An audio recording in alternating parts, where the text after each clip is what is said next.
الحمد لله وكفى وسلام على عباده الذين اصطفى أما بعد أعوذ بالله من الشيطان الرجيم بسم الله الرحمن الرحيم والله ولي المؤمنين سبحان ربك رب العزة عما يصفون وسلام على المرسلين والحمد لله رب العالمين اللهم صل على سيدنا محمد وعلى آل سيدنا محمد وبارك وسلم۔ اللہ رب العزت کے ہم پر ان گنت احسانات ہیں، ان میں سے ایک احسان تو یہ کہ اللہ رب العزت نے ہمیں انسان بنایا اور پھر ایمان عطا فرمایا۔ ایمان کا عطا کرنا اللہ رب العزت کی بڑی نعمتوں میں سے ایک ہے۔ پھر رب کریم نے ہمیں نبی علیہ الصلوۃ والسلام کی امت میں پیدا فرمایا۔ یہ وہ سعادت ہے جس کو حاصل کرنے کے لیے پہلی امتوں کے انبیاء دعائیں کرتے تھے۔ اللہ تعالیٰ نے ہمیں بن مانگے یہ نعمت عطا فرمائی۔ ہم جس قدر اللہ رب العزت کا شکر ادا کریں وہ کم ہے۔ پھر اللہ رب العزت نے ہمیں صحت سلامتی والا جسم عطا کیا۔ وہ بھی لوگ ہوتے ہیں جو ماں کے پیٹ سے جب پیدا ہوتے ہیں تو ان کی بینائی نہیں ہوتی۔ یہ بینائی والی نعمت کتنی قیمتی ہے جو اللہ تعالیٰ نے بن مانگے عطا فرمائی۔ ہمارے ایک حافظ تھے، حفظ مکمل کیا تو وہ ملنے کے لیے آئے، اور جب آئے تو کہنے لگے حضرت آج میں آپ سے ایک دعا کروانے کے لیے آیا ہوں۔ میں نے مسکرا کے کہا کہ حافظ صاحب آپ ماشاءاللہ جوان العمر ہیں، حفظ مکمل ہو گیا، اب آپ چاہتے ہوں گے کہ میری شادی کی دعا کر دیں۔ تو جب میں نے یہ کہا تو حافظ صاحب کی آنکھ سے آنسو آ گئے۔ میں بھی بہت سیریس ہوا۔ میں نے پوچھا حافظ صاحب کیا ہوا؟ کہنے لگے حضرت دعا یہ کروانا چاہتا ہوں کہ جس ہستی کو میں اپنی ماں کہتا ہوں آج تک میں اس کا چہرہ نہیں دیکھ سکا، آپ میرے لیے دعا کر دیں کہ اللہ مجھے ایک مرتبہ بینائی دے دے، میں ماں کا چہرہ تو دیکھ سکوں۔ اس وقت احساس ہوا کہ اے کریم آقا، آپ نے ہمیں جو بینائی والی نعمت عطا فرمائی یہ کتنی قیمتی ہے، اور ہم اس نعمت کو مس یوز کرتے ہیں اور غیر محرم کے اوپر استعمال کرتے ہیں۔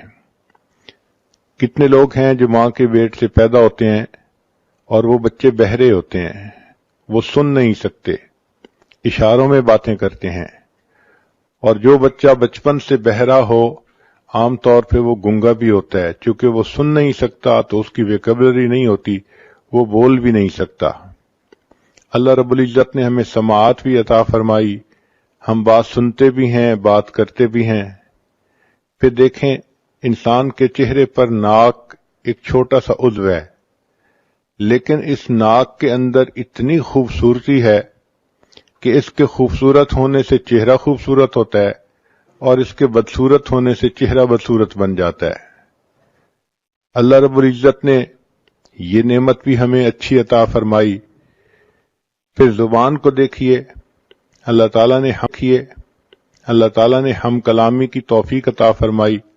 ہم اپنی فیلنگز کو الفاظ کا جامہ پہنا سکتے ہیں، دوسرے سے بات کر سکتے ہیں۔ مجھے ایک مرتبہ ایک ایسے گھر میں جانے کا موقع ملا جہاں خامد گنگا تھا، بول نہیں سکتا تھا، اس کے 4 بچے تھے۔ تو میں ان کے گھر جا کے یہی سوچتا رہا کہ یہ 4 بچوں کا باپ ہے، اپنی بیوی سے اظہار محبت کرنا اس کو کتنا مشکل محسوس ہوتا ہوگا۔ ہم الفاظ کو کس طرح بنا سنوار کے کہہ دیتے ہیں دوسرے بندے کا دل خوش کرنے کے لیے، اور وہ اپنی بیوی سے صرف اشاروں سے باتیں کرتا تھا۔ اب دیکھیے یہ اللہ تعالیٰ کی ایک نعمت ہے جو اللہ نے عطا فرمائی تاکہ اس زبان کے ذریعے سے ہم قرآن پڑھیں اور اس زبان کے ذریعے سے ہم دین کی باتیں کریں۔ پھر اللہ رب العزت نے ہمیں ہونٹ عطا فرمائے۔ یہ ہونٹ دیکھنے میں چھوٹے سے ہوتے ہیں مگر ان کے اوپر انسان کی خوبصورتی کا انحصار ہوتا ہے۔ اگر ہونٹ بے ڈھنگے ہوں تو باوجود گورے رنگ کے اور باوجود اچھی خوبصورت شکل کے انسان خوبصورت نظر نہیں آتا۔ اگر انسان کی ہونٹ نہ ہوتے تو اس کے دانت یوں نظر آتے جیسا مردہ بکری کے دانت نظر آتے ہیں، انسان کی ساری خوبصورتی ختم ہو جاتی۔ چیز چھوٹی سی ہے مگر اہمیت دیکھیے کتنی ہے۔ اللہ رب العزت نے ہمیں ہاضمے کی نعمت عطا فرمائی، یہ بھی اللہ تعالیٰ کی نعمتوں میں سے ایک بڑی نعمت ہے۔ ایک آدمی کے پاس 100 بھینسیں تھیں لیکن وہ خود بھینس کا دودھ نہیں پی سکتا تھا، اس لیے کہ دودھ کے پینے سے اس کو ایک بیماری ہو جاتی تھی۔ کتنے لوگ ہیں جو لیکوڈ ڈائٹ پہ رہتے ہیں اور سالڈ چیز نہیں کھا سکتے۔ ایک مرتبہ ایک عورت نے مجھے فون کیا، حضرت میرے لیے دعا کریں، میرے معدے میں السر ہے، میں سارے مہمانوں کے لیے اچھے اچھے کھانے بناتی ہوں مگر پچھلے 7 سال سے میں صرف لیکوڈ پہ گزارا کر رہی ہوں، ایک لقمہ بھی میرے منہ میں نہیں گیا۔ ہمیں اللہ رب العزت نے ہاضمے کی صحیح نعمت عطا فرمائی، ہم اپنی خواہش کے مطابق کھاتے بھی ہیں پیتے بھی ہیں، ہمیں چاہیے کہ ہم اس پر بھی اللہ رب العزت کا شکر ادا کریں۔ پھر ہاتھوں کی نعمت اللہ نے عطا فرمائی، یہ کتنی بڑی نعمت ہے جس سے کہ ہم دنیا کے سارے کام کرتے ہیں۔ ایک مرتبہ حرم شریف میں میں نے ایک بندے کو دیکھا، اس کے دونوں بازو کندھوں سے کٹے ہوئے تھے، تو وہ آگے ہی صف میں بیٹھا ہوا تھا نماز پڑھنے کے لیے۔ عجیب بات کہ میں یہی سوچتا رہا، یا اللہ اس کے دونوں بازو ہی نہیں ہیں، یہ اپنے کپڑے کیسے پہنتا ہوگا، یہ اگر واش روم جاتا ہوگا تو اپنی طہارت کیسے کرتا ہوگا، اللہ جب یہ سوتا ہوگا تو یہ رات کو اپنی رضائی کمبل کو کیسے سیدھا کرتا ہوگا۔ اس کے دونوں ہاتھ نہیں تھے۔ اس دن ایسی عجیب کیفیت ہوئی کہ میں بہت دیر اس بات پہ روتا رہا کہ اللہ آپ نے ہمیں یہ نعمتیں دیں، کاش کہ ان نعمتوں کو ہم آپ کی تعمیل میں استعمال کر سکتے۔ پھر ایسا بھی ہوتا ہے کہ بعض لوگوں کے پاؤں نہیں ہوتے، چنانچہ ایک صاحب کے پاس جوتے نہیں تھے، وہ ظہر کی نماز پڑھ کے جب نکلے تو ننگے پاؤں ان کو دھوپ پہ چلنا پڑا، پاؤں جل رہے تھے اور وہ اپنے دل میں یہ شکوہ کر رہے تھے کہ یا اللہ میں تو تیری نماز پڑھنے کے لیے مسجد میں آیا اور آپ نے مجھے جوتے بھی نہ دیے۔ ابھی ان کے دل میں یہ شکوے کی کیفیت تھی کہ انہوں نے دیکھا ایک نوجوان آ رہا ہے اور اس کے پاؤں ٹھیک نہیں ہے، وہ بیساکھیوں کے بل چل کے آ رہا ہے، تو ان کے دل پہ چوٹ پڑی اور انہوں نے یہ دعا مانگی کہ یا اللہ میں تو جوتے کی وجہ سے رو رہا تھا اور یہ شخص تو اپنی ٹانگوں سے ہی محروم ہے، کم از کم آپ نے مجھے ٹانگیں تو دیں۔ تو ہم اس چیز کا احساس نہیں کرتے اللہ نے ہمیں کتنی نعمتوں سے نوازا ہے۔ چنانچہ ایک شاکر انسان کو چاہیے کہ اللہ رب العزت کی ان تمام نعمتوں کا شکر ادا کرے، ان اعضاء کو اللہ تعالیٰ کی فرما برداری میں استعمال کرے، شریعت کے مطابق اپنی زندگی بنائے۔ اللہ تعالیٰ عورت سے چاہتے ہیں کہ یہ اپنے فرض ادا کرے، اپنے خاوند کو خوش رکھے، بچوں کی تربیت کرے اور یہ اللہ تعالیٰ کی شکر گزار بندی بنے، اپنی عزت و ناموس کی حفاظت کرے۔ رب کریم نے فرشتوں کو پیدا کیا، ان کو عقل تو دی مگر شہوت نہیں دی۔ اللہ تعالیٰ نے جانوروں کو پیدا کیا، ان کو شہوت دی مگر عقل نہیں دی۔ انسان کو اللہ نے پیدا کیا، اس کو شہوت بھی دی عقل بھی دی، مگر کام یہ دیا کہ تم اپنی عقل کی وجہ سے اپنی شہوت کو کنٹرول میں رکھو۔ چنانچہ ہر انسان کو اور ہر جاندار کو اللہ تعالیٰ نے حفاظت کے لیے کچھ نہ کچھ عطا کیا ہے۔ ایک تو اللہ نے انسان کی حفاظت کے لیے فرشتوں کو متعین کیا۔ حدیث پاک میں آتا ہے اگر فرشتے انسان کی حفاظت نہ کرتے تو جن انسان کو دنیا میں زندہ ہی نہ رہنے دیتے۔ یہ اللہ کا فضل ہے کہ فرشتے انسان کی حفاظت کرتے ہیں اور اسے جنوں سے بچاتے ہیں۔ پھر اللہ رب العزت نے اپنی حفاظت کے لیے ہر چیز کو کچھ نہ کچھ عطا کیا۔ مثلا شہد کی مکھی کو ڈنک دیا، جو آدمی بھی شہد کے چھتے میں سے شہد نکالنا چاہے تو مکھی اس پر حملہ کرتی ہے۔ بچھو کو بھی ڈنک عطا کیا۔ اللہ تعالیٰ نے سانپ کو اپنے بچاؤ کے لیے زہر دیا۔ اللہ تعالیٰ نے شیر کو دانت دیے، اسی طرح ہپو کو بھی اللہ نے دانت عطا فرمائے۔ بکرے کو اللہ تعالیٰ نے سینگ عطا فرمائے، کوئی بکرے کے قریب جائے تو وہ سینگ سے اس کا مقابلہ کرتا ہے۔ بعض جانوروں کو اللہ تعالیٰ نے دم عطا کی، ہاتھی کو اللہ تعالیٰ نے سونڈ عطا کی، اونٹ کو اللہ تعالیٰ نے پاؤں کی مضبوطی عطا کی۔ چنانچہ ہم نے ایک ڈاکومنٹری میں دیکھا کہ ایک جراف تھا، اس کے اوپر شیر حملہ کرنے کے لیے بھاگا تو اس جراف نے اپنی پچھلی دونوں ٹانگوں سے اس زور سے لات ماری کہ شیر کی کھوپڑی ٹوٹ گئی۔ تو اللہ تعالیٰ نے اپنی حفاظت کے لیے ہر چیز کو کچھ نہ کچھ دیا ہے۔ اسی طرح گدھے کے قریب جائیں تو وہ بھی لات مارتا ہے اپنی حفاظت کی خاطر۔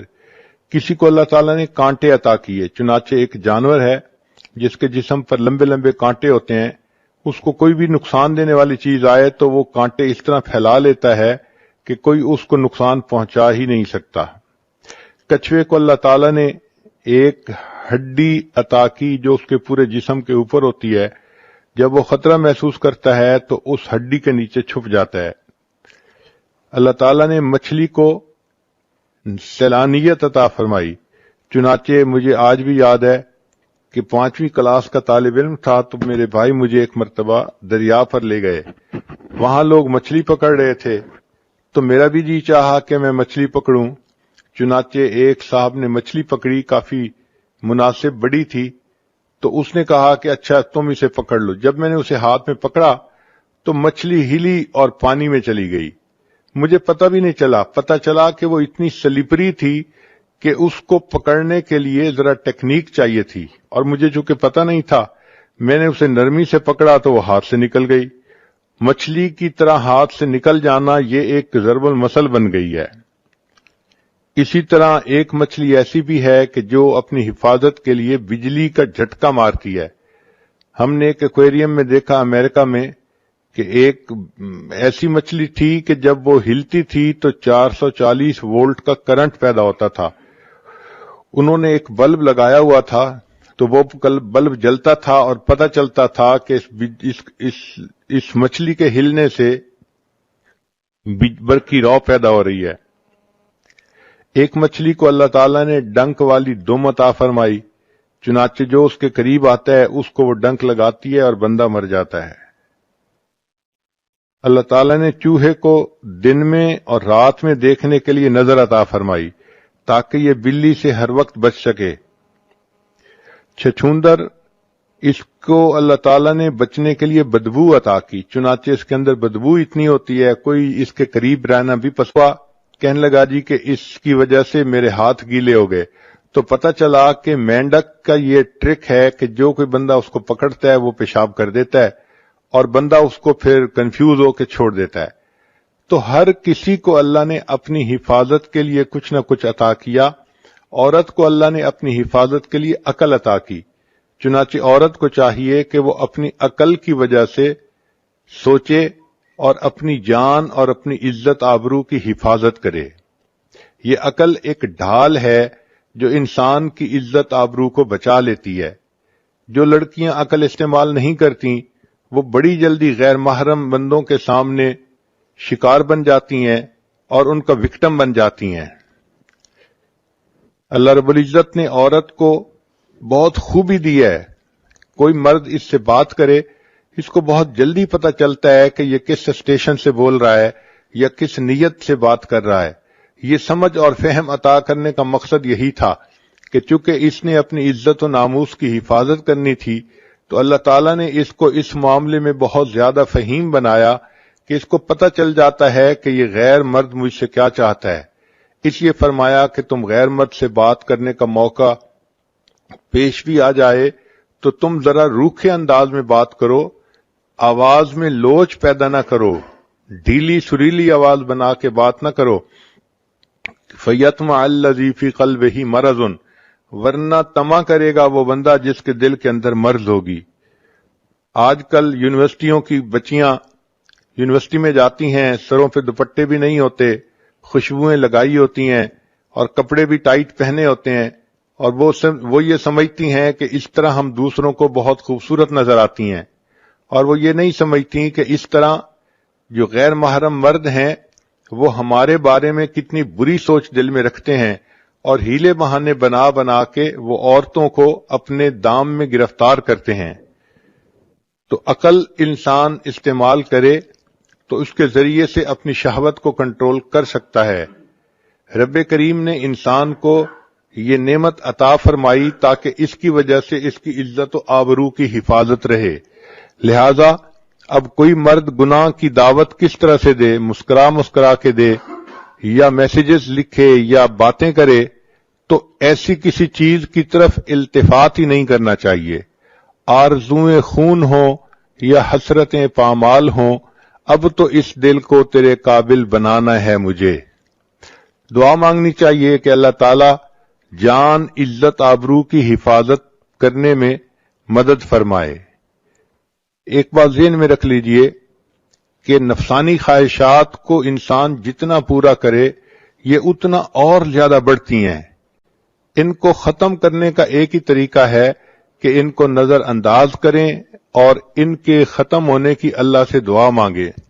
جب اللہ سے دعا مانگیں گی تو اللہ تعالیٰ بچا لیں گے۔ اس لیے حضرت یوسف علیہ السلام نے کہا تھا کہ اے پروردگار عالم، اگر آپ مجھے نہیں بچائیں گے تو میں اس گناہ میں گر جاؤں گا۔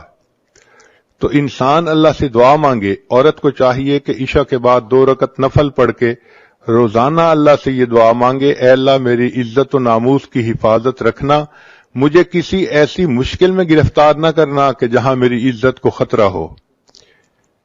ہم اللہ تعالیٰ سے مانگیں گے، اللہ تعالیٰ عطا فرمائیں گے۔ انسان اللہ تعالیٰ سے محبت کرتا ہے، اللہ تعالیٰ اس سے محبت کرتے ہیں۔ ایک بزرگ فرماتے ہیں کہ مجھے 4 چیزوں کو سمجھنے میں غلطی تھی، مگر قرآن پاک میں نے پڑھا تو مجھے پتہ چلا کہ میری غلطی کہاں کہاں پہ ہے۔ مثلا میں یہ سمجھتا تھا کہ میں اللہ سے محبت کرتا ہوں جس کی وجہ سے اللہ مجھ سے محبت کرتے ہیں، لیکن میں نے قرآن پاک میں پڑھا یحبہم ویحبونہ، تو تب مجھے پتہ چلا کہ اللہ تعالیٰ بندے سے پہلے محبت فرماتے ہیں اور اس کے نتیجے کے طور پہ بندے کے دل میں اللہ کی محبت پیدا ہوتی ہے۔ دوسری غلطی یہ تھی کہ میں یہ سوچتا تھا کہ انسان اپنے رب سے پہلے راضی ہوگا تو اس کے بدلے اللہ اس سے راضی ہوں گے۔ قرآن پاک پڑھا تو میری یہ غلطی بھی ختم ہو گئی۔ اللہ تعالیٰ فرماتے ہیں رضی اللہ عنہم ورضوا عنہ، اللہ ان سے راضی ہو گیا، وہ اللہ سے راضی ہو گئے۔ تو پہلے اللہ راضی ہوتا ہے، نتیجہ یہ ہوتا ہے کہ بندہ بھی پھر اپنے رب سے راضی ہو جاتا ہے۔ پھر ایک بات کہ انسان وہ فرماتے ہیں کہ میں یہ سمجھتا تھا کہ میں اللہ کو پہلے یاد کرتا ہوں پھر اللہ مجھے یاد کرتے ہیں، لیکن قرآن پاک پڑھا تو بتایا وما توفیقی الا باللہ، کہ میری توفیق تو اللہ ہی کی۔ تو ہم جو اللہ کو یاد کرتے ہیں تو اللہ پہلے یاد کرتا ہے، وہ توفیق دیتا ہے تب ہم اللہ کو یاد کرتے ہیں۔ اس لیے ایک حدیث پاک میں آتا ہے کہ انسان کو اللہ تعالیٰ دن میں جو نعمتیں عطا فرماتے ہیں اس میں سب سے بہتر توفیق یہ ہوتی ہے کہ انسان کو اللہ اپنی یاد کی توفیق عطا فرما دے۔ چوتھی چیز جو فرماتے تھے کہ میری غلط فہمی تھی کہ میں سمجھتا تھا کہ میں توبہ پہلے کرتا ہوں پھر اللہ میری توبہ کو قبول کرتے ہیں۔ جب قرآن پاک پڑھا تو اس میں بتایا گیا ثم تاب علیہم لیتوبوا، اللہ کی رحمت پہلے متوجہ ہوتی ہے پھر انسان کو توبہ کی توفیق ملتی ہے۔ تو یہ ذہن میں رکھیے کہ اللہ کی رحمت کی نظر پہلے ہوتی ہے، اللہ تعالیٰ بندے کو اپنائیت کی نظر سے پہلے دیکھتے ہیں پھر اس کو توبہ کی توفیق ملتی ہے۔ اس اجتماع میں آنے کا بنیادی مقصد یہی ہے کہ ہم زندگی کے پچھلے گناہوں سے سچی پکی توبہ کر لیں اور آئندہ اللہ کی بارگاہ میں فرما بردار بن کر زندگی گزارنے کا ارادہ کریں۔ اللہ تعالیٰ کی طرف سے رحمت کی نظر ہوگی، ہماری طرف سے نیک بن کر رہنے کا ارادہ ہوگا تو یہ محبت کا تعلق جڑ جائے گا۔ دونوں جانب سے اشارے ہو چکے، تم ہمارے ہم تمہارے ہو چکے۔ محبت کہتے ہیں دل کا کسی کے ساتھ اتنا مشغول ہو جانا کہ دوسروں کی طرف انسان کا دھیان ہی نہ رہے، اس کیفیت کو محبت کہتے ہیں۔ کوئی دل میں اتنا سما جاتا ہے کہ اس دل میں کسی دوسرے کے لیے جگہ ہی نہیں رہتی، اور اس کی علامات یہ ہے کہ محبوب کی فرما برداری کرتا ہے اور اس کی بات ماننے میں انسان کو مزہ آتا ہے۔ ان المحب لما یحب مطیع، محب جس سے محبت کرتا ہے اس کا مطیع ہوتا ہے، اور پھر اس کی صفات کو انسان اپنا کر خوش ہوتا ہے. بندے کو چاہیے اپنے اللہ سے محبت کرے اور اپنے اندر اللہ تعالیٰ کی صفات کو پیدا کرے. چنانچہ حدیث پاک میں فرمایا تخلقوا باخلاق اللہ، تم اللہ تعالیٰ کے اخلاق کو اپناؤ. اللہ تعالیٰ پردہ ڈالنے والے ہیں، تم بھی بندوں کے لیے پردہ ڈالنے والے بن کر رہو. اللہ تعالیٰ جلدی غلطیوں کو معاف فرما دیتے ہیں، تم بھی دوسروں کی غلطیوں کو جلدی معاف کرو. اللہ تعالیٰ رحیم و کریم ہے، تم بھی رحیم و کریم بن کر رہو، دوسروں کے لیے عفو درگزر کا معاملہ کرو. اللہ تعالیٰ حلیم ہے، تم بھی اپنے اندر حلم پیدا کرو. اور یہ بھی سوچئے کہ ہم اللہ سے محبت بعد میں کرتے ہیں، پہلے اللہ تعالیٰ ہم سے محبت کرتے ہیں. حدیث پاک میں ہے، حدیث قدسی، یبن آدم انی لک محب، اے آدم کے بیٹے میں تم سے محبت کرتا ہوں. تو اللہ تعالیٰ بندے سے محبت پہلے کرتے ہیں، پھر اس کے بعد بندے کو اللہ سے محبت کی توفیق نصیب ہوتی ہے. اللہ تعالیٰ اتنے احسانات کرتے ہیں بندے پر، ہمیں تو ان کا پتہ بھی نہیں چلتا کہ کیسے ہیں. پھر اس کے بعد بندے کو اللہ سے محبت کی توفیق نصیب ہوتی ہے. اللہ تعالیٰ اتنے احسانات کرتے ہیں بندے پر، ہمیں تو ان کا پتہ بھی نہیں چلتا کہ کیسے کیسے احسانات ہیں. مثال کے طور پہ اللہ تعالیٰ بندے کے رازق ہیں، تو اللہ تعالیٰ وقت کے ساتھ ساتھ بندے کے رزق کے دروازے بڑھاتے چلے جاتے ہیں. ایک علمی نکتہ ہے، بچیاں اس پوائنٹ کو نوٹ کریں کہ دیکھیں جب بچہ اس دنیا میں پیدا ہونا ہوتا ہے تو ماں کے پیٹ میں اس کے رزق کا ایک دروازہ ہوتا ہے. وہ ایک تعلق جو ماں کے جسم کے ساتھ بچے کے جسم کا ہے، وہ ایک آنت ہوتی ہے جس کے ذریعے سے خون اس بچے کو مل رہا ہوتا ہے، غذا مل رہی ہوتی ہے، اور بچہ اسی کے ذریعے سے ماں کے پیٹ میں پل رہا ہوتا ہے. تو گویا ماں کے پیٹ میں انسان کے لیے رزق کا ایک دروازہ تھا. پھر جب وہ بچہ اس دنیا میں پیدا ہو گیا، اب اللہ تعالیٰ نے 2 دروازے بنا دیے، ماں کے سینے میں 2 پستان بنا دیے. پہلے ایک جگہ سے رزق ملتا تھا، اب 2 جگہ سے رزق ملنا شروع ہو گیا اس دنیا میں آنے کے بعد. پھر بچہ تھا، ماں کا دودھ پیتا تھا. جب بچہ بڑا ہو گیا اور ماں کے دودھ کے علاوہ اب باقی چیزیں کھانے لگ گیا، اللہ تعالیٰ نے اس کے لیے رزق کے 4 دروازے کھول دیے. ایک دروازہ لحمیات کا یعنی گوشت کا، ایک اجناس کا یعنی گندم روٹی چاول وغیرہ کا، اور ایک مشروبات کا کہ اللہ تعالیٰ نے انسان کے لیے وہ بھی اور ایک ثمرات کا یعنی پھلوں کا. تو یہ 4 طرح کا رزق انسان کو جوانی میں ملتا ہے. ماں کے پیٹ میں ایک راستہ تھا، جب پیدا ہوا اور بچہ تھا تو سینے سے 2 راستے بن گئے. پھر جب بڑا ہوا تو اللہ نے 4 راستے بنا دیے. اور اگر یہ نیکی کی زندگی گزار کے اس دنیا سے جائے گا تو جنت کے 8 دروازے کھلیں گے، یعنی 8 راستے رزق کے جنت میں اس کو مل جائیں گے. تو دیکھیے وقت کے ساتھ ساتھ اللہ تعالیٰ کس قدر اپنی نعمتیں اس بندے پر بڑھاتے چلے جاتے ہیں. بندے کو چاہیے کہ اپنے اللہ کا فرما بردار بن کر زندگی گزارے. اللہ تعالیٰ بہت رحیم و کریم ہے، وہ بندے کو اپنی نعمتوں میں خوش دیکھنا چاہتے ہیں، اپنے بندے کو محروم دیکھنا پسند نہیں کرتے. امام غزالی رحمت اللہ علیہ نے لکھا ہے کہ جب بندہ کوئی گناہ کرتا ہے تو اللہ تعالیٰ کی زمین چیختی ہے اور پکارتی ہے کہ اے اللہ اگر آپ مجھے اجازت دیں تو میں اس بندے کو نگل جاؤں. اللہ تعالیٰ فرماتے ہیں اگر تم نے میرے بندے کو پیدا کیا ہے تو تم اس کو پکڑ لو، اور اگر میں نے پیدا کیا ہے تو میرے اور اس بندے کے درمیان دخل مت دو. ان اتانی نہارن قبلتہ، اگر یہ بندہ دن میں میرے پاس توبہ کے لیے آئے گا میں اس کو قبول کر لوں گا. وَإِنْ أَتَانِي لَيْلًا قَبِلْتُهُ، اور اگر یہ میرے پاس رات میں آئے گا توبہ کرنے تب بھی میں قبول کر لوں گا. لَوَجَدُ اللَّهَ تَوَّابًا رَحِيمًا، یہ اپنے رب کو تواب اور رحیم پائے گا. تو اللہ تعالیٰ بندے کو عذاب دینا پسند نہیں فرماتے، صرف اس وقت عذاب دیتے ہیں جب بندہ سرکشی کرتا ہے. قرآن مجید میں اللہ تعالیٰ فرماتے ہیں بلا من کسب سیئۃ واحاطت بہ خطیئتہ فاولئک اصحاب النار، جس کسی نے گناہ کیا اور اس کی خطاؤں نے اس کا احاطہ کر لیا. اس کا مطلب یہ ہے کہ چھوٹی موٹی غلطی پہ اللہ تعالیٰ بندے کو رسوا نہیں کرتے. جب بندہ غلطیوں میں گھیر جاتا ہے اور 24 گھنٹے وہ غلطیوں ہی کے جو ہے نا اعمال کرتا رہتا ہے، اللہ فرماتے ہیں فَأُولَئِكَ أَصْحَابُ النَّارِ، یہ ہیں آگ میں جلنے والے لوگ. چنانچہ ہمیں چاہیے کہ ہم دنیا میں اپنے گناہوں کی اللہ تعالیٰ سے معافی مانگ لیں. قیامت کا دن ایسا دن ہوگا کہ جب ماں بھی کوئی ایک نیکی نہیں دے گی. ایک حدیث پاک ذرا توجہ کے ساتھ سنیے. قیامت کے دن ایک بندہ ہوگا جس کو اللہ کے سامنے پیش کیا جائے گا اور اس کے نام اعمال میں نیکیاں بھی ہوں گی، گناہ بھی ہوں گے، مگر اس کی ایک نیکی کم ہوگی، ایک گناہ زیادہ ہوگا. رب کریم فرمائیں گے اے میرے بندے، اگر تیرے پاس ایک نیکی اور ہوتی تو تیری نیکیاں اور گناہ برابر ہو جاتے، پھر میں اپنی رحمت سے تمہیں جنت بھیج دیتا.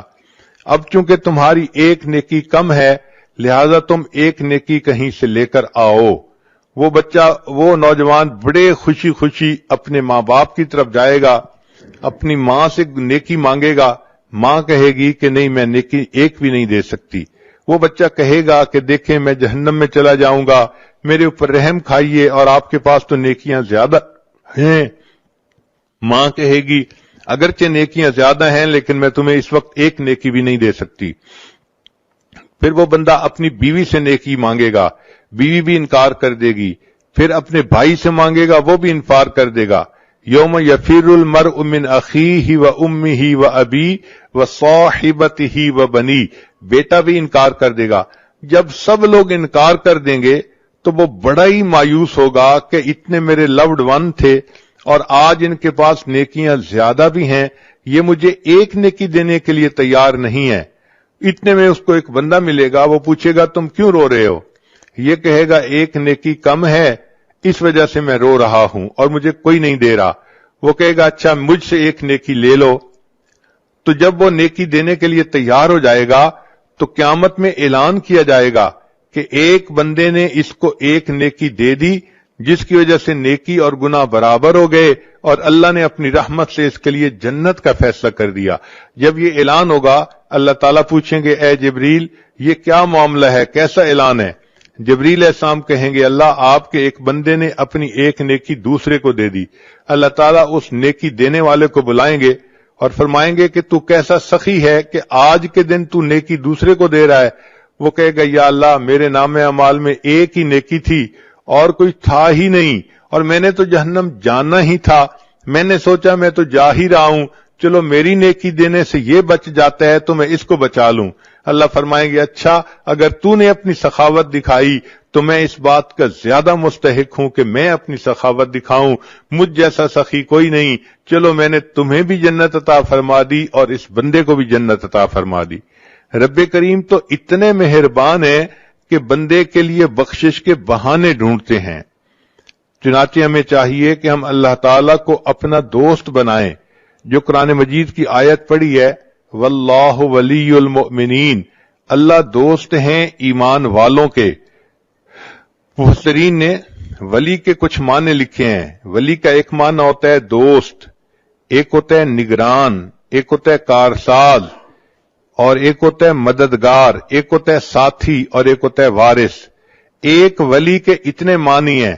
گویا جو اللہ کو اپنا ولی بنائے گا تو وہ دوست بھی اللہ کو بنائے گا، مددگار بھی، ساتھی بھی، وارث بھی. ہم اگر اللہ کو اپنا ولی بنا لیں گے تو اللہ تعالیٰ پھر ہمارے مشکلات کو آسان بھی فرما دیں گے. دوست اپنے دوست کی مشکلات کا خیال رکھتا ہے. کہتے ہیں کہ ایک ہاتھی نشین تھا اور اس نے کسی غریب کے ساتھ دوستی کر لی تو غریب نے کہا کہ نہیں میں آپ سے دوستی نہیں کر سکتا. ہاتھی نشین نے پوچھا کیوں نہیں کر سکتا؟ اس نے کہا کہ اس لیے کہ میرا گھر چھوٹا سا ہے، تو ہاتھی پہ چڑھ کے آئے گا تو میرے گھر میں تو داخل بھی نہیں ہو سکتا. تو ہاتھی نشین نے مسکرا کے کہا سنو میں جس کو اپنا دوست بناتا ہوں پھر اس کا مکان اونچا بھی بنوا دیا کرتا ہوں تاکہ میرا ہاتھی وہاں جا سکے. تو اللہ تعالیٰ کو جب بندہ دوست بناتا ہے اللہ تعالیٰ اس بندے کے دنیا آخرت کے کاموں کو سنوار دیتے ہیں. اللہ تعالیٰ ہی اس بات کا مستحق ہے کہ ہم اس کو اپنا دوست بنائیں. نوجوان بچیاں یہ بات ذہن میں بٹھا لیں. ان کے ذہنوں میں یہ ہوتا ہے میرا کوئی دوست نہیں، میں اکیلی ہوں، میں تنہا ہوں، میں مس کرتی ہوں. بھئی دیکھیے اللہ کو دوست بنائیے. جب اللہ کو دوست بنائیں گی تو پھر کسی کو مس کرنے کی ضرورت بھی نہیں ہوگی. ہوا معکم اینما کنتم، وہ پروردگار تمہارے ساتھ ہوگا تم جہاں کہیں بھی ہوگے. اور جتنا اللہ تعالیٰ وفا کرتے ہیں اتنا کوئی دوسرا وفا نہیں کر سکتا. اس لیے مخلوق کو دوست بنائیں گی تو مخلوق سے بے وفائی دیکھیں گی. مخلوق مطلب کی ہوتی ہے، مطلب نکلا اور تو کون اور میں کون ناواقف ہو جاتے ہیں. اللہ تعالیٰ کو دوست بنائیے. جس نے اللہ کو دوست بنا لیا، اللہ تعالیٰ اس بندے کے دنیا آخرت کے کاموں کو سنوار دیتے ہیں. تو آج کی اس مجلس میں یہ بات اپنے ذہنوں میں بٹھا لیجئے کہ محبت کے قابل فقط اللہ کی ذات ہے. مرنے والوں سے اور ڈھلنے والوں سے محبت کیا کرنی. عشق با مردہ نباشد پائیدار، عشق را با حی و با قیوم دار. مولانا روم رحمت اللہ فرماتے ہیں کہ مرنے والوں سے اور ڈھلنے والوں سے کیا محبت کرنی. اگر کرنی ہی ہے تو محبت اس سے کرو جو حی و قیوم ہے، ہمیشہ زندہ رہنے والا اور باقی رہنے والا ہے. تو انسان اگر اللہ سے تعلق جوڑتا ہے تو اللہ تعالیٰ اس بندے کے ساتھ نبھا کے دکھاتے ہیں. تو ہم اللہ کو اپنا دوست بنائیں. چنانچہ حضرت موسیٰ علیہ السلام کے پاس بنی اسرائیل کے لوگ آئے. اے اللہ کے نبی علیہ السلام، بڑا عرصہ ہوا بارش نہیں ہوئی، پانی کی قلت ہے اور جانور بھی پریشان ہیں، انسان بھی پریشان ہے، آپ دعا کیجئے. حضرت موسیٰ علیہ السلام نے فرما دیا کہ اچھا، ساری قوم کے لوگ باہر ویرانے میں آئیں اور میں دعا کرواؤں گا. چنانچہ حدیث پاک میں آتا ہے کہ 70,000 لوگ اکٹھے ہوئے. حضرت موسیٰ علیہ السلام نے خوب دعا مانگی، اللہ تعالیٰ سے گڑ گڑا کے فریاد کی، مگر بارش کے کوئی آثار نہیں تھے. جب کافی دیر دعا کرنے کے بعد بھی بارش نہ ہوئی تو موسیٰ علیہ السلام نے پوچھا، اے اللہ، آپ کا ایک نبی آپ سے اپنی امت کے ساتھ مل کے دعا کر رہا ہے اور آپ کی طرف سے قبولیت کے آثار ظاہر نہیں ہو رہے. رب کریم نے فرمایا کہ اس قوم کے اندر ایک بندہ ہے جو 40 سال سے میرے ساتھ لڑائی کر رہا ہے گناہ کے ذریعے سے، یعنی وہ گناہ کر کے میرے ساتھ گویا لڑائی میں لگا ہوا ہے، اور اس کی وجہ سے میں بارش نہیں برسانا چاہتا. تو حضرت موسیٰ علیہ السلام کو اس بات پہ بڑا تعجب ہوا. انہوں نے اعلان کیا، اے لوگو، تمہارے اندر ایک ایسا بندہ ہے کہ جو 40 سال سے ایک گناہ میں مبتلا ہے اور اللہ تعالیٰ اتنے ناراض ہیں کہ اس کی موجودگی میں بارش نہیں دینا چاہتے. میں اس بندے سے کہتا ہوں کہ وہ یہاں سے نکل جائے اور اس کی وجہ سے دوسروں پر جو مصیبت آئی ہوئی ہے وہ ٹل جائے. حضرت موسیٰ علیہ السلام نے جیسے ہی یہ اعلان کیا تو تھوڑی دیر کے بعد بارش ہونے لگ گئی. حضرت موسیٰ علیہ السلام بڑے حیران کہ کوئی بندہ باہر نکلا بھی نہیں اور بارش بھی شروع ہو گئی، اور اللہ تعالیٰ فرماتے ہیں کہ اس بندے میں ایک بندہ ہے جو میرے ساتھ گناہ کے ذریعے جنگ میں لگا ہوا ہے. تو رب کریم صلی اللہ علیہ وسلم سے پوچھا کہ یا اللہ، یہ بارش کیسے ہوئی؟ اللہ تعالیٰ نے فرمایا کہ جس بندے کی وجہ سے بارش روکی گئی تھی اسی بندے کی وجہ سے بارش ہوئی. اے اللہ، اس کی وجہ سے بارش کیسے ہوئی؟ فرمایا کہ جب آپ نے اعلان کیا اس بندے نے اپنے دل میں سوچا کہ اے اللہ، اگر میں اس وقت لوگوں سے باہر نکل جاؤں گا تو میری رسوائی ہوگی، میں کسی کو چہرہ دکھانے کے قابل نہ رہوں گا. اے کریم آقا، آسیتک 40 سنۃ فامہلتنی، میں نے 40 سال آپ کی نافرمانی کی، آپ نے مجھے ڈھیل دے دی.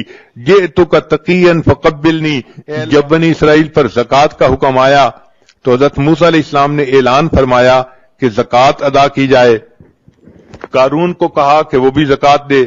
قارون اس بات پہ بہت زیادہ غصے میں آ گیا کہ مال میرا ہے اور میں موسیٰ علیہ السلام کے کہنے پر لوگوں میں کیوں لٹا دوں.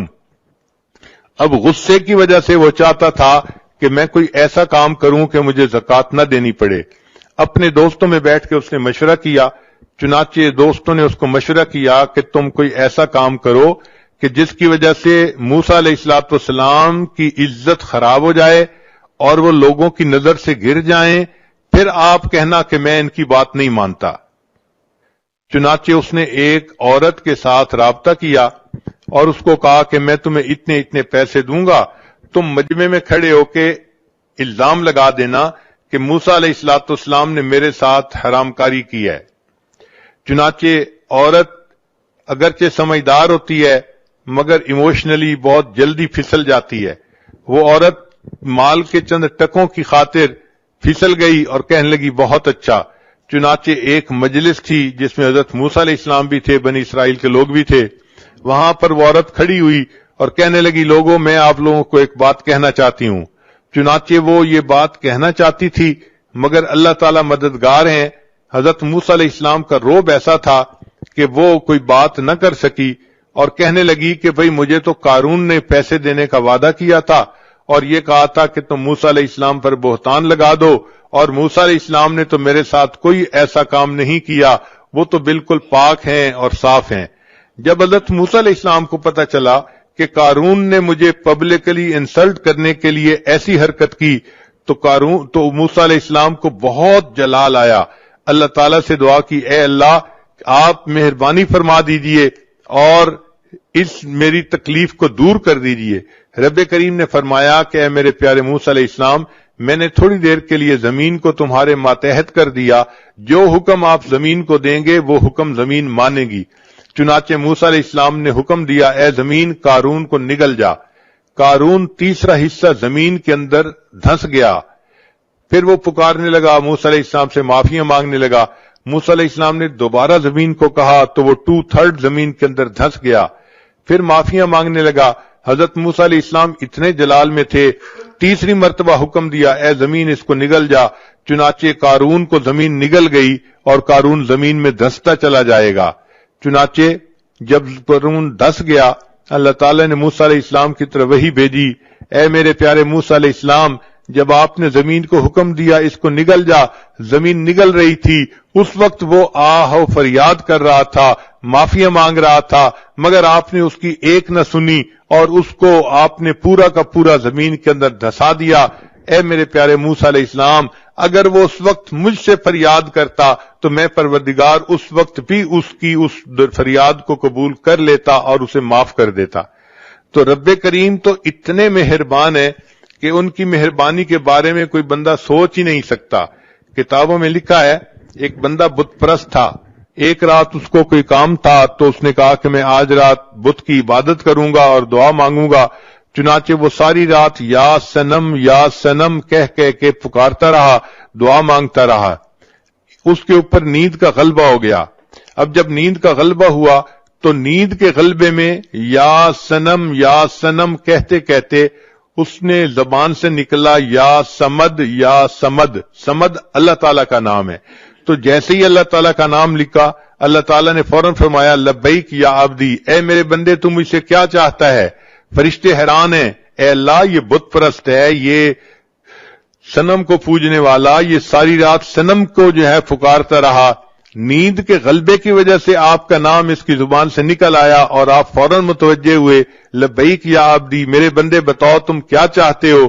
اللہ تعالیٰ نے فرشتوں کو فرمایا کہ فرشتوں، اس بندے نے بت کی پرستش کی، ساری رات بت کو پکارتا رہا اور بت نے کوئی جواب نہ دیا.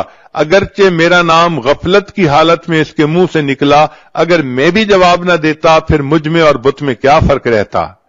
تو رب کریم اگر اتنے مہربان ہے کہ ایک بت پرست غفلت کی حالت میں یا سمد کہہ دیتا ہے، اللہ اس کو بھی پکار کا جواب دیتے ہیں، تو اگر وہ عورت جو اللہ سے محبت کرتی ہے، اللہ کی وجہ سے اپنی عزت و آبرو کی حفاظت کرتی ہے، اللہ کے محبوب صلی اللہ علیہ وسلم کی ایک ایک سنت پر محبت سے عمل کرتی ہے، ایسی نیک پاک لڑکی اگر تہجد کے وقت میں اللہ کے سامنے ہاتھ اٹھائے گی اور دعا مانگے گی، اللہ تعالیٰ اس کی دعاؤں کو کیوں نہیں قبول فرمائیں گے؟ اگر فرق ہے تو ہماری طرف سے ہے. عورت کو چاہیے کہ وہ اللہ کو اپنا وکیل بنائے، اللہ کو اپنا نصیر بنائے، اللہ کو اپنا ولی بنائے. حسبنا اللہ و نعم الوکیل، نعم المولا و نعم النصیر. ایک تجربے کی بات یہ ہے کہ عام لڑکیاں اپنے خاوند کو خوش کرنے کے لیے جتنے جتن کاٹتی ہیں، ہمارا یہ تجربہ ہے کہ اگر وہ اللہ کو منانے کے لیے اس سے آدھی بھی کوشش کر لیں تو اللہ تعالیٰ ان کو اپنا ولی بنا لے، ان کو اللہ تعالیٰ اپنی مقبول بندیوں میں شامل فرما لے. چنانچہ یک گیر محکم بگیر، ایک کو پکڑو اور مضبوطی سے پکڑو. آج دل میں عورتیں یہ فیصلہ کر لیں کہ ہم نے آج سے اپنے اللہ کو جو ہے اس کے در کو پکڑ لیا، اب ہم نیک بن کر رہیں گی، اللہ کو راضی کریں گی. دلو من لئی تیری بن گئی، اے اللہ میں نے دل سے یہ مان لیا کہ میں تیری بن گئی، کیونکہ میں نے دنیا کی بے وفائیوں کو دیکھ لیا، دنیا والوں کی بے وفائیوں کو دیکھ لیا، اب میں صرف آپ ہی کی طرف رجوع کرتی ہوں. میرے آقا آپ ہی ہیں، میرے مالک، میرے خالق، میرے رازق آپ ہی ہیں، میں آپ ہی سے محبت کرتی ہوں اور اپنی ہر مصیبت میں آپ ہی کو مدد کے لیے پکارتی ہوں۔ جب ایک اللہ سے تعلق جوڑیں گی پھر دیکھنا کہ اللہ تعالیٰ کیسے کیسے اپنے بندوں سے نبھاتے ہیں اور ان کے لیے معاملات کو سیدھا کر دیتے ہیں۔ قرآن مجید میں ایک جگہ تذکرہ ہے کہ فرعون کی بیوی تھی آسیہ بنت مزاحم۔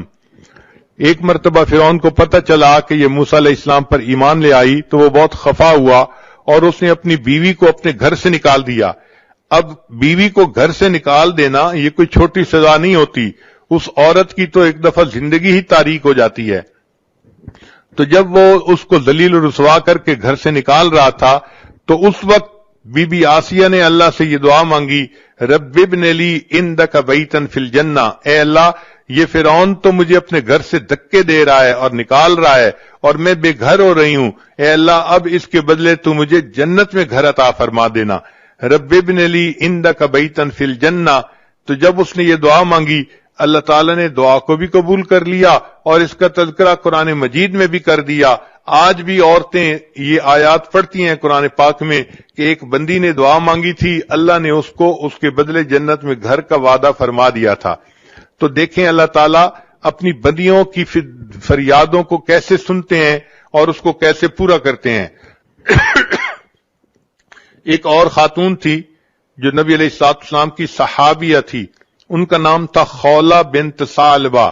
یہ بڑھاپے کی عمر کو پہنچ گئی تھیں اور بڑھاپے کی عمر میں مرد جو ہے وہ بہت غصے میں جلدی آ جاتا ہے اور بات بات پہ غصہ کرتا ہے، حتیٰ کہ ہوا کو بھی گالیاں نکالتا ہے۔ چنانچہ کوئی بات ہوئی تو خاوند نے غصے میں اس کو کہہ دیا کہ تو میرے لیے اس طرح ہے جیسے میری ماں ہوتی ہے۔ اب اس زمانے میں جب کسی کو یہ الفاظ کہہ دیے جاتے تھے تو عورت حرام ہو جاتی تھی اپنے خاوند پر ان الفاظ کے کہنے سے۔ چنانچہ جب اس نے یہ الفاظ کہہ دیے تو خولہ بنت ثعلبہ پریشان ہو گئی کہ میرے خاوند نے تو مجھے طلاق دے دی۔ اس نے سوچا چلو میں جاتی ہوں اور جا کر ہائی کورٹ میں اپیل کرتی ہوں۔ وہ نبی علیہ الصلوۃ والسلام کی خدمت میں حاضر ہوئی اور عرض کیا کہ اے اللہ کے حبیب صلی اللہ علیہ وسلم، میں اپنے خاوند سے محبت کرتی ہوں، خاوند مجھ سے محبت کرتا ہے، پتہ نہیں اس کو کیا ہوا، غصے میں آ کے اس نے مجھے یہ کہہ دیا کہ تو میرے لیے میری ماں کی مانند ہے، تو اب بتائیں کہ کیا میں اس کے لیے حرام ہو چکی ہوں یا نہیں؟ نبی الاسلام نے فرمایا کہ ہاں، جو اوپر توریت کے احکام آ رہے ہیں ان کے حساب سے تم اس پر حرام ہو چکی ہو۔ وہ چاہتی تھی کہ نبی علیہ السلام اس کو ویو آف کر دیں اور بتا دیں کہ نہیں تم حرام نہیں ہوئی۔ اس نے دوبارہ کہا اے اللہ کے حبیب صلی اللہ علیہ وسلم، اب میں بوڑھی ہو گئی ہوں، اگر وہ مجھے طلاق دے گا تو کوئی بندہ مجھ سے شادی کرنا بھی پسند نہیں کرے گا، اور پھر میرے بچے ہیں، میں ان بچوں کو کہاں لے کے جاؤں گی؟ اگر خاوند کے پاس چھوڑوں تو بچے بگڑ جائیں گے، اپنے پاس رکھوں تو میں بچوں کو سپورٹ نہیں کر سکتی۔ اے اللہ کے حبیب صلی اللہ علیہ وسلم، میرا کیا بنے گا؟ میں کیسے زندگی گزاروں گی؟ اس نے جب 2-3 دفعہ انسسٹ کیا تو اللہ کے حبیب صلی اللہ علیہ وسلم نے اسے صاف کہہ دیا کہ اب تم اپنے خاوند کے لیے حرام ہو چکی ہو، اس لیے اب تم اس کے ساتھ دوبارہ نہیں جڑ سکتی۔ جب نبی علیہ السلام نے بھی جواب دے دیا، اس وقت خولہ بنت ثعلبہ نے دل میں سوچا کہ ہائی کورٹ کا فیصلہ بھی میرے خلاف آ گیا ہے، اب مجھے سپریم کورٹ کی طرف رجوع کرنا پڑے گا، لہذا وہیں صحن میں کھڑے کھڑے عائشہ صدیقہ عنہا فرماتی ہیں اس نے اللہ کو پکارنا شروع کر دیا، اے پروردگار میں بوڑھی ہوں، نہ میرے پاس جوانی رہی نہ حسن رہا، کوئی مجھ سے شادی کرنے والا نہیں، اگر اس نے مجھے طلاق دے دی، میرے چھوٹے چھوٹے بچے ہیں، اے اللہ ان بچوں کو کون سپورٹ کرے گا؟ اور اگر وہ بچے میں اس کو دے دوں تو بچے بگڑ جائیں گے، ان کو ماں کی محبت نہیں ملے گی، اے اللہ میں اپنا غم کس کو بیان کروں؟ تو میری مدد فرما۔ عائشہ صدیقہ عنہا فرماتی ہیں وہ ابھی اپنے رب سے یہ مناجات کر رہی تھی کہ نبی علیہ الصلوۃ والسلام کے اوپر وحی کے آثار شروع ہو گئے۔ میں نے اس بوڑھی عورت کو چپ کروایا، چپ کرو، نبی علیہ السلام پر وحی اتر رہی ہے۔ وہ تھوڑی دیر چپ ہوئی، نبی علیہ الصلوۃ والسلام نے فرمایا، اللہ نے قرآن جو ہے نا وہ اتار دیا، فرمایا قد سمع اللہ قول التی تجادلک فی زوجہا وتشتکی الی اللہ، اللہ نے اس بڑھیا کی فریاد کو سن لیا، وہ اپنے اللہ کو پکار رہی تھی۔ سوچنے کی بات ہے، عورت اگر اللہ سے اپنا دل لگاتی ہے اور ایسے مشکل وقت میں اللہ کو پکارتی ہے، اللہ اتنے کریم ہیں، اس کی پکار کو بھی سنتے ہیں اور قرآن پاک کا اس کو حصہ بھی بنا دیتے ہیں۔ لہذا عورتوں کو یہ بات اچھی طرح دل میں بٹھا لینی چاہیے کہ ہماری محبت فقط اللہ کے لیے مخصوص ہے اور ہمارا کارساز فقط اللہ ہے۔ ہم دنیا میں کسی کی مدد نہیں چاہتے، ہم دنیا میں کسی غیر کی طرف قدم نہیں بڑھانا چاہتے، ہم اللہ ہی سے مانگتے ہیں۔ اللہ تعالیٰ مہربانی فرمائیں گے، دنیا میں بھی قدم قدم پر بندے کی حفاظت فرمائیں گے اور آخرت کی نعمتیں بھی بندے کو عطا فرمائیں گے۔ وآخر دعوانا ان الحمد للہ رب العالمین۔